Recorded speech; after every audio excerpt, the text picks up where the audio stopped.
In today's video, I'm going to teach you how to add Google Drive to my computer. By the end, you'll have Google Drive working like a regular folder on your Windows PC or Mac, with your files syncing automatically between your computer and the cloud. First, download the official Google Drive for desktop app.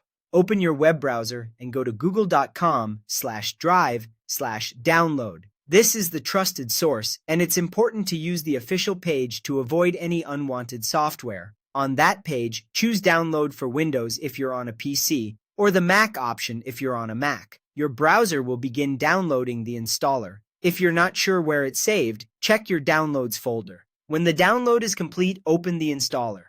On Windows, the file is typically named Google Drive Setup. Follow the prompts and click Install.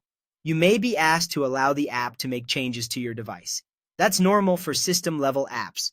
The installation takes a moment, so let it finish without closing the window. After installation, launch Google Drive for desktop. You'll see a Get Started button. Click it and sign in with your Google account. If you have two-step verification turned on, complete that process. Signing in connects the app to your Drive so it can show your files on your computer. Once you're signed in, Google Drive appears in File Explorer on Windows or Finder on Mac, just like a regular folder. You can open it, drag files in, rename items, and create folders.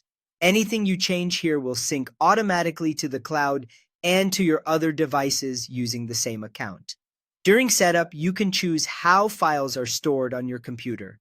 Stream Files keeps everything in the cloud and only downloads what you open, which saves local disk space.